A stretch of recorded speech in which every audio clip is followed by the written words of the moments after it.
If you're serious about commodities investing, Colin Fenton is a man you should know. He was an original member of the Commodities research group at Goldman Sachs, spent 3 years at Duquesne Capital, where he ran commodities for Stan Druckenmiller, and 2 years at Osprey Management, the high-flying commodities hedge fund that we have to say kind of crashed back in 2008. Today, Colin is CEO of Curium Capital Advisors, a research and advisory firm specializing in commodities.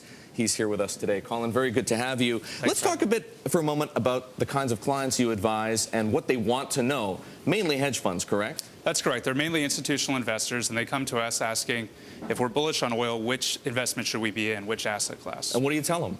Well, earlier this year, we were asked, should we be buying crude oil? And we said, you know, the best thing to do might actually be to buy copper.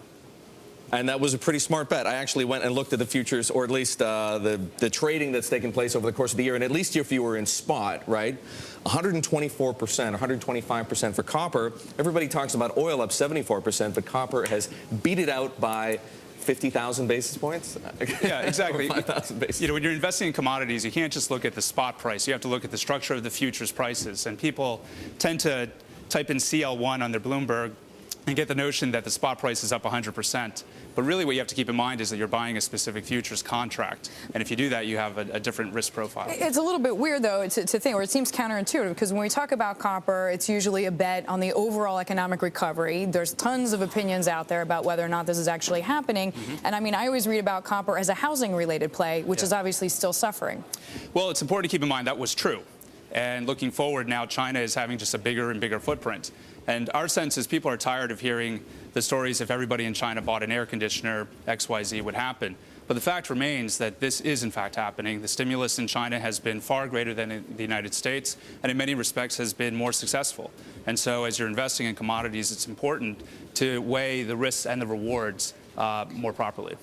Would you, though, still bet on copper now? We would. About 3 weeks ago, the premium in Shanghai for copper relative to the LME actually went to a discount, which suggests a sideways pattern in the near term. But looking forward, we think that there's still value in the December 2010 contract. And in fact, we think that that could be a double-digit return over the next 12 months. Now, you brought up China. You and Erik and I were speaking before we came live here, and you said there's a really bizarre gasoline play right now in China, to the point where the Chinese government has stopped reporting inventories. Why is that? I have followed these markets for 16 years, and about 10 weeks ago, we picked up the fact that China is now net short in gasoline, which astonished me.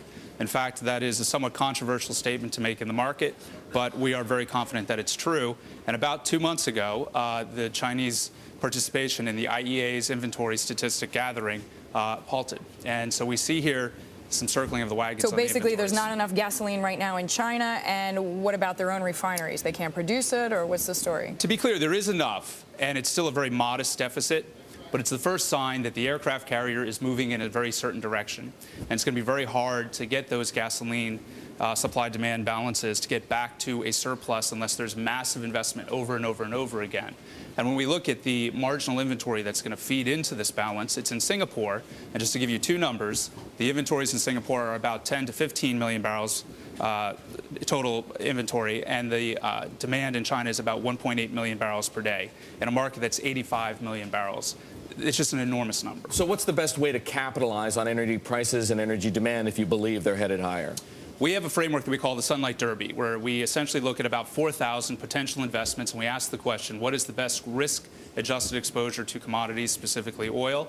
The current answers are to look at the December 2010 LME copper contract, the long-dated sugar contracts, and gasoline and middle distillates. Sugar? Why sugar?